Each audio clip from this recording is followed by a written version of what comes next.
बहन जी दूध ले लो। रमेश भैया, क्या बात है? अब और पहले वाले दूध में जमीन आसमान का अंतर है। पहले जब मैं तुमसे 2 लीटर दूध लेती थी तो वो 2 दिन चल जाता था, पर अब तो 2 लीटर दूध मुश्किल से 1 दिन ही चल पाता है। भैया, अगर ऐसे ही रहा तो मैं तुमसे दूध नहीं लूंगी, फिर मैं गणेश दूध वाले से दूध ले लिया करूंगी। सुना है उसका दूध बहुत गाढ़ा होता है। अरे नहीं नहीं बहन जी, चिंता मत करो। वो थोड़ा मौसम बदल रहा है ना, इसलिए गाय पतला दूध दे रही है। मैं कोशिश करूंगा कि अब से आपको गाढ़ा दूध ही मिले। रमेश जो कि गांव में दूध बेचने का काम करता है, पर कुछ समय से रमेश की गाय कम दूध दे रही है। इसी कारण दूध की मात्रा कम होने की वजह से कुछ दिनों से रमेश ने दूध में पानी मिलाना शुरू कर दिया ताकि दूध की मात्रा पूरी कर सके। पर लोग उस मिलावट को पहचान चुके थे, इस कारण रमेश बहुत परेशान था। रमेश भैया, तुम दूध में पानी मिला रहे हो हैं या पानी में दूध मिला रहे हो, ये बताओ। मेरी पत्नी ने साफ मना कर दिया है कि तुमसे दूध ना ले। अब तुम ही बताओ, अगर हम सब ने तुमसे दूध लेना बंद कर दिया तो फिर क्या करोगे?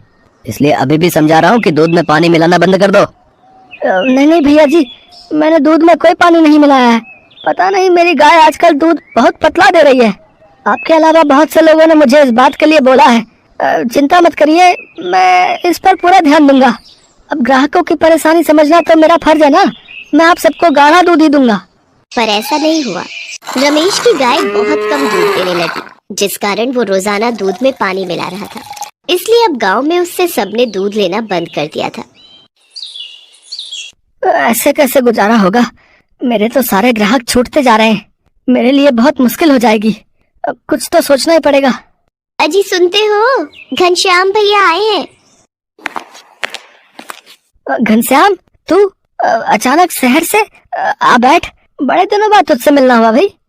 हाँ, वो थोड़ा गांव में काम था, सोचा अपने दोस्त से भी मिलता चलूं। और बता, कैसी चल रही है? क्या बताऊं घनश्याम, बहुत परेशानी में हूँ। गाय ने दूध देना बहुत कम कर दिया है यार, इसी वजह से बहुत परेशान हूँ। बस इतनी सी बात है? इसमें परेशान होने वाली कोई बात नहीं है। आजकल बहुत से ऐसे साधन आ गए हैं जिनसे हम गाय के दूध की मात्रा बढ़ा भी सकते हैं, समझे? और दूध गाढ़ा भी कर सकते हैं भाई। मैं कुछ समझा नहीं। अरे गाय का इंजेक्शन। गाय का इंजेक्शन? हाँ, अरे मैं भी तो शहर में दूध बेचने के लिए उसी का इस्तेमाल करता हूँ। अरे वरना आजकल गाय इतना दूध कहाँ देती है? दूध की मात्रा बढ़ाने के लिए गाय का इंजेक्शन ही इस्तेमाल में लाया जाता, समझे? जिससे दूध को गाढ़ा भी करते हैं और दूध की मात्रा भी बढ़ जाती है। पर इसके बारे में किसी को पता चल जाए तो? अरे किसी को क्या पता चलेगा है? रात में चुपचाप इंजेक्शन लगा दो, फिर ढेरों मात्रा में गाय दूध देती है, ढेरों। इसमें कोई परेशानी नहीं है, किसी को कोई नुकसान नहीं होता। मैं तुझे इंजेक्शन दिलवा दूंगा, तू चिंता मत कर। ठीक है, फिर मैं भी इंजेक्शन का इस्तेमाल करके देखता हूँ। अगर दूध की मात्रा ज्यादा हो गई तो मेरी तरफ से तेरी दावत पक्की है। तुम सही कह रहे हो। घनश्याम भैया को मैं अपने हाथों से बने बढ़िया पकवान खिलाऊंगी। अगले दिन ही रमेश घनश्याम से वो इंजेक्शन लेकर अपनी गाय को लगा देता है। इंजेक्शन की वजह से दूध की मात्रा बढ़ जाती है और गाय ज्यादा दूध देना शुरू कर देती है। गाय का दूध गाढ़ा भी था, इस कारण रमेश को पानी नहीं मिलाना पड़ा। अब तो ग्राहक भी रमेश का दूध पसंद करने लगे थे।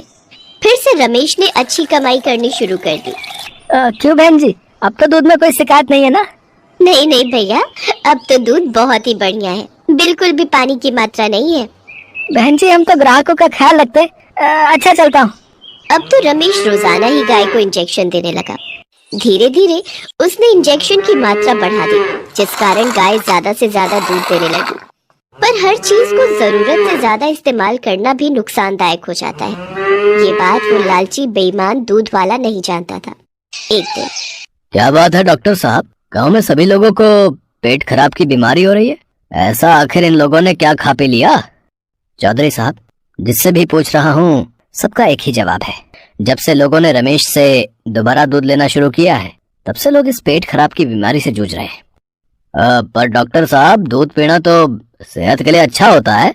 आप ये कैसे कह सकते हो कि दूध पीने से हमारे गांव के लोग बीमार हुए हैं? चौधरी साहब, मैंने शहर और गांव सब जगह बहुत समय बिताया है। मैं जानता हूँ कुछ दूध वाले लालच में आकर अपनी गाय को इंजेक्शन देते हैं, जो कि हम मनुष्यों के लिए बहुत ही हानिकारक है। मुझे तो ऐसा लगता है कि रमेश ने गाय को इंजेक्शन दिया है। चौधरी साहब, डॉक्टर साहब लगता है ठीक कह रहे हैं। कुछ समय पहले तक रमेश की गाय ने दूध देना बंद कर दिया था। सुनने में आया था गाय की दूध की मात्रा कम हो गई है। फिर हम लोगों ने गणेश से दूध लेना शुरू कर दिया। चौधरी साहब, भगवान जानता है, मैंने हमेशा ईमानदारी से दूध बेचा है।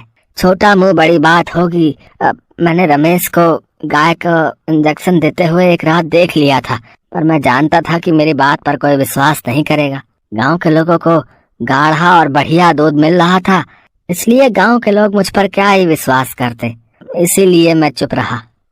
उस रमेश की इतनी हिम्मत, उसको हवेली पर बुला कर लाओ। सारी सच्चाई आज उगलवा कर ही रहेंगे, वरना इस गांव से उसे धक्के देकर निकाल देंगे।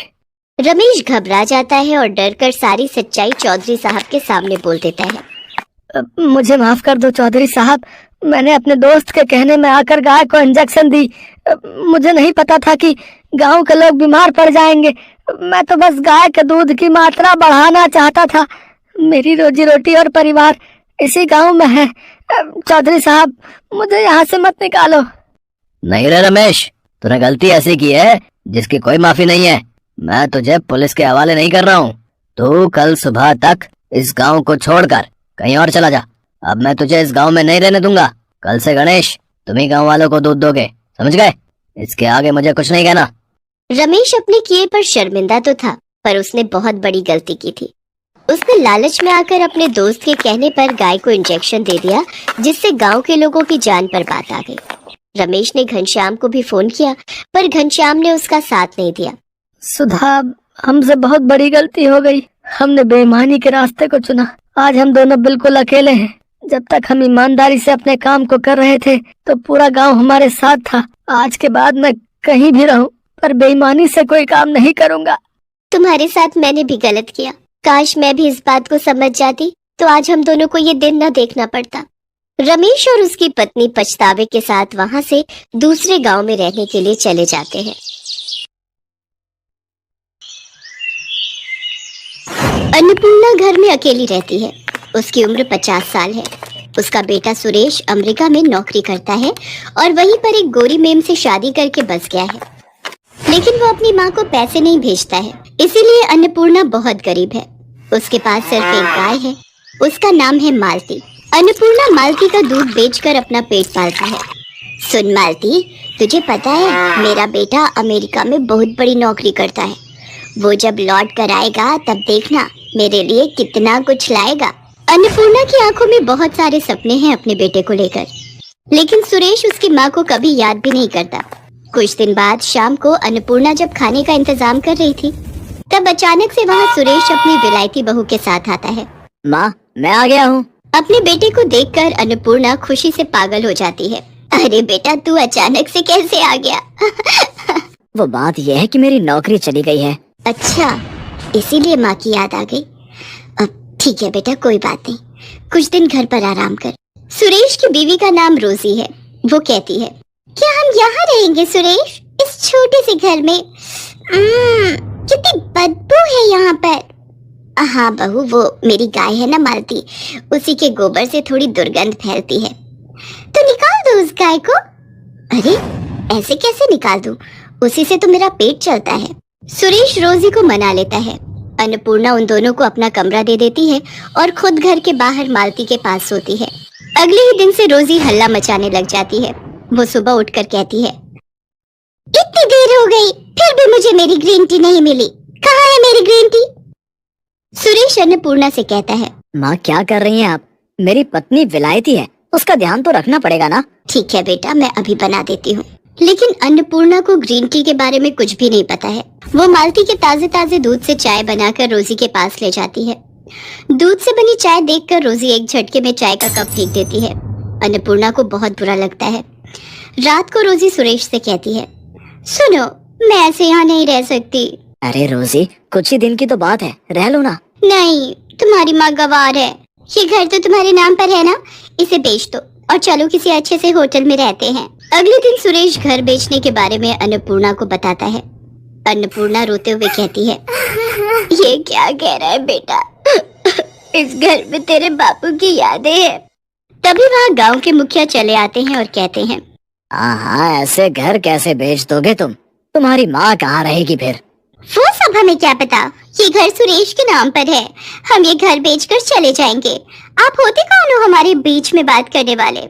मुखिया जी बहुत अपमानित महसूस करते हैं। सुरेश घर बेच देता है और अपनी बीवी को लेकर वहाँ से चला जाता है।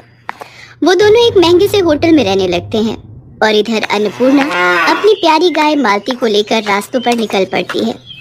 वो बहुत उदास है और उसकी आंखों में नमी है। ये क्या हो गया भगवान, अब मैं क्या करूं? मेरे खुद के बेटे ने मेरे साथ धोखा कर दिया। अन्नपूर्णा बस दूध बेचती रहती है और उससे जो थोड़े बहुत पैसे मिलते हैं वो उससे अपना गुजारा करती है। वो रास्ते में रहती है। इसी तरह कुछ दिन बीत जाते हैं। मालती एक दिन किसी के खेत में घुस जाती है और घास खाने लगती है। ये देखकर खेत का मालिक मालती को भगा देता है और अन्नपूर्णा को आकर धमकी देता है, देख बुढ़िया, तेरी गाय अगर मेरे खेत में दोबारा घुसी तो मैं इसे मार डालूंगा। कोई उपाय न देखकर मालती एक चाय की दुकान के पास जाती है। वहाँ चाय के पत्तों का ढेर पड़ा हुआ था। मालती वही खाने लगती है। वो बहुत सारे चाय के पत्ते खा लेती है। उसके बाद वाले दिन सुबह अन्नपूर्णा जब मालती से दूध निकालने जाती है तब एक चमत्कार हो जाता है। दूध के बदले चाय निकलने लगती है। अन्नपूर्णा चौंक जाती है। अरे ये क्या, मालती दूध में ही चाय दे रही है। गजब हो गया, ये तो चमत्कार हो गया।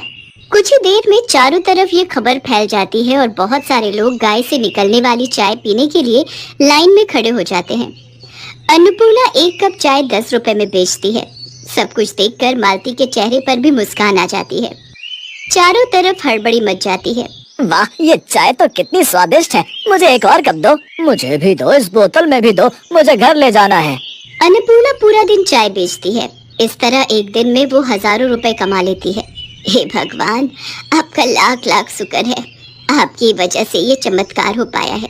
मालती भी अपनी भाषा में भगवान को धन्यवाद देती है। कुछ महीने ऐसे ही चाय बेचकर अन्नपूर्णा बहुत अमीर हो जाती है और वो रहने के लिए शहर में एक घर खरीद लेती है। चाय बेचने के लिए एक दुकान भी खरीद लेती है और घर के बाहर एक खुली जमीन भी खरीद लेती है ताकि मालती आराम से टहलते हुए घास खा सके। ऐसे ही खुशी खुशी दिन बीतने लगते हैं, लेकिन उस तरफ सुरेश को कोई नौकरी नहीं मिल पाती है। अब क्या होगा रोजी? मुझे नौकरी नहीं मिल रही है और घर बेचकर जो पैसे मिले थे वो भी खत्म होने को हैं। अब हम इस होटल में भी नहीं रह सकते। ये सुनकर रोजी गुस्सा हो जाती है और कहती है, तो फिर तुमने मुझसे शादी क्यों की? गरीब भिखारी कहीं के। शादी से पहले तो कितना कुछ बोलते थे, मगर अब एक होटल का भाड़ा भी नहीं दे सकते। तुम रहो अकेले, मैं जा रही हूँ। जा रही हूँ मतलब? तुम मुझे अकेला छोड़कर कैसे जा सकती हो? मैं एक बेरोजगार इंसान के साथ नहीं रह सकती। मुझे पता था कि तुम्हारे साथ ऐसा ही होगा, इसीलिए मैंने एक बॉयफ्रेंड पटा लिया था। वो मुझे लेने आ ही रहा होगा। इतने में होटल के बाहर एक लड़का कार लेकर आता है और रोजी उसमें बैठकर चली जाती है। रोजी को खोकर सुरेश पागल सा हो जाता है। उसके सारे पैसे भी रोजी लेकर चली जाती है। होटल से सुरेश को लात मारकर निकाल दिया जाता है। सुरेश अपने ही मन में कहता है, अब मैं क्या करूं? माँ के पास लौट जाऊं? नहीं नहीं, मैं माँ को अपना चेहरा कैसे दिखाऊं? सुरेश पागलों की तरह रास्तों में घूमता रहता है और भीख मांगकर अपना पेट पालता रहता है। एक दिन घूमते घूमते उसे चाय देने वाली गाय के बारे में पता चलता है, लेकिन उसके पास पैसे नहीं हैं। वो लाइन में खड़ा हो जाता है और अपनी बारी आने पर कहता है, क्या आप मुझे एक कप चाय दे सकती हैं? मुझे बहुत तेज भूख लगी है, लेकिन मेरे पास पैसे नहीं हैं। सुरेश को देखकर अन्नपूर्णा तुरंत पहचान लेती है। अरे बेटा तू? माँ, आप? अन्नपूर्णा सुरेश को गले लगा लेती है और रो पड़ती है। सुरेश भी रो पड़ता है। वो अपनी माँ को सब कुछ बताता है। सब कुछ सुनकर अन्नपूर्णा कहती है, कोई बात नहीं बेटा, सब ठीक हो जाएगा, सब कुछ ठीक हो जाएगा, मैं हूँ ना। माँ, मैंने आपके साथ बहुत बुरा किया, क्या आप मुझसे गुस्सा नहीं हो? एक माँ कभी अपने बेटे पर गुस्सा रह सकती है क्या? आजा बेटा, ये सब कुछ तेरा ही तो है। हमेशा याद रखना बेटा, माँ तो माँ ही होती है। माँ जैसा प्यार इस दुनिया में कोई नहीं कर सकता। सुरेश रोते हुए फिर से अपनी माँ को गले लगा लेता है। इसके बाद से सुरेश और अन्नपूर्णा मिलकर चाय बेचने लगते हैं। माँ बेटा मिलकर बहुत खुश रहते हैं। सुरेश को माँ की ममता और प्यार की कीमत पता चल जाती है और मालती खुशी खुशी चाय देकर इस परिवार का हिस्सा बनी रहती है।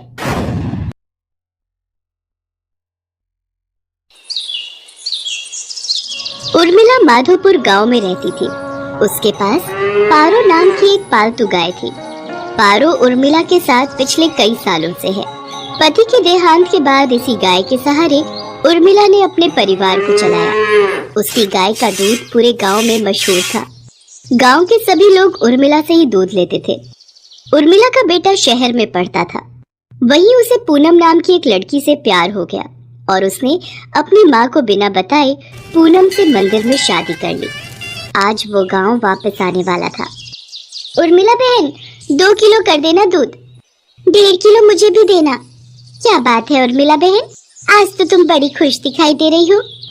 बात ही खुशी की है सरोज बहन, आज मेरा बेटा गांव वापस आ रहा है। बस जल्दी जल्दी काम निपटा कर उसी के लिए बढ़िया बढ़िया पकवान बनाऊंगी। पता नहीं शहर में उसे क्या खाने को मिलता होगा और क्या नहीं। अच्छा तो ये बात है, चलो बहुत बढ़िया हुआ। कब से बेटे के बिना अकेले रहते रहते तुम उदास हो गई हो।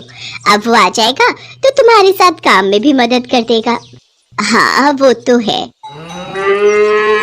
अरे आ रही हूँ पारो, तू क्यों आवाज लगा रही है? मैं जानती हूँ तू भी सूरज का नाम सुनकर बहुत खुश हो रही है। रुक, मैं अभी तुझे चारा डालती हूँ, फिर तो सूरज ही तुझे खिलाएगा।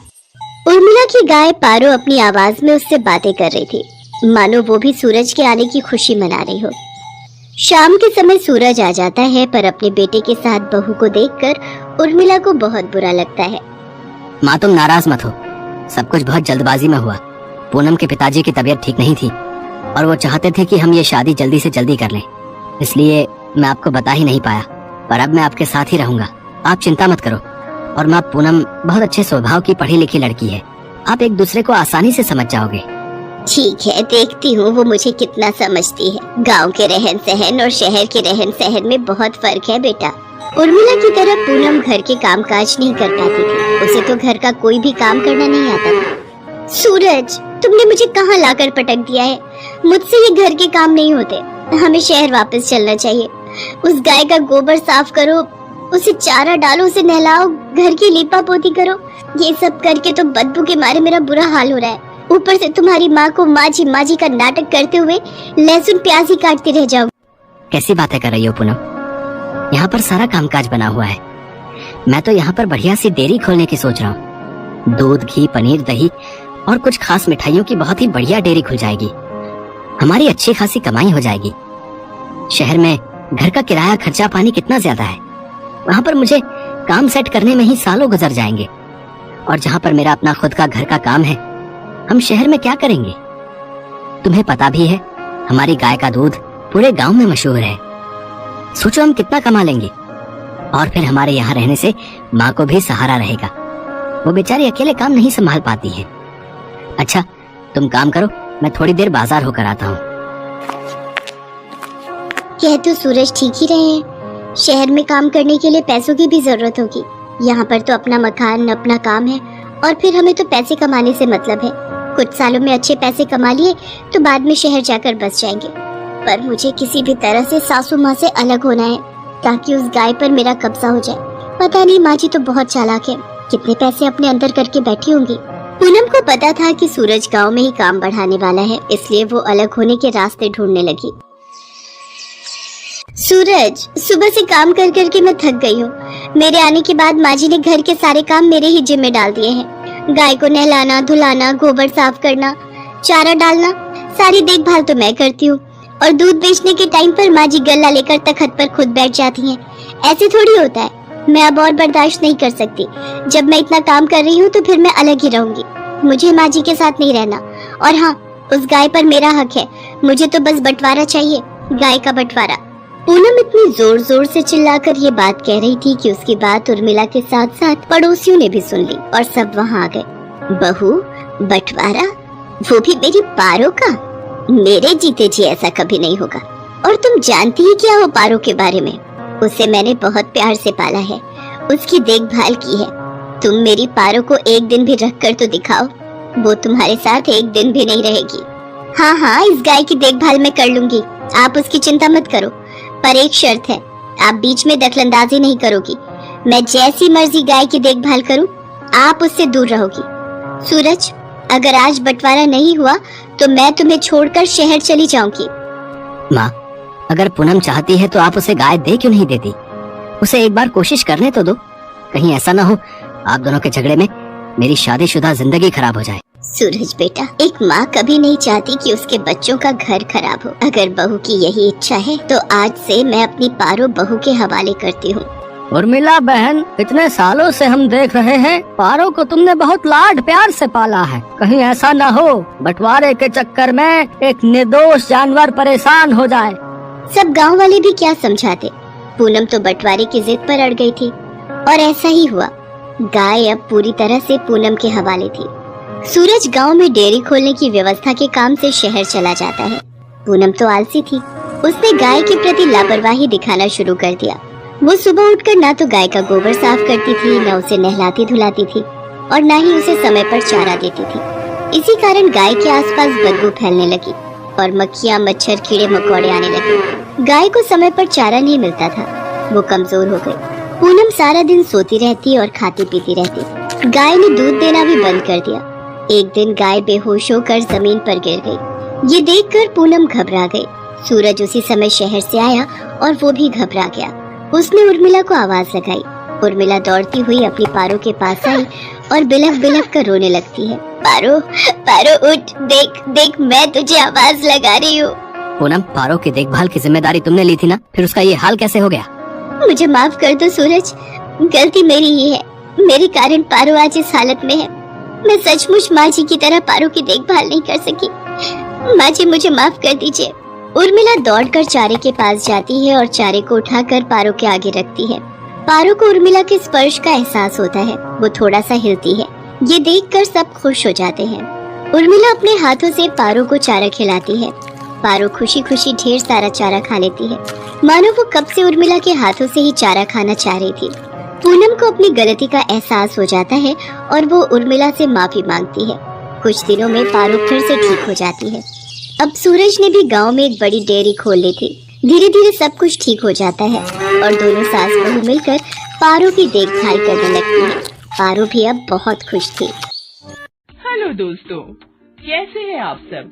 हमारी कहानियाँ देखने के लिए हमारे चैनल को सब्सक्राइब कीजिए और हाँ, बेल आइकॉन पर क्लिक करना मत भूलिएगा।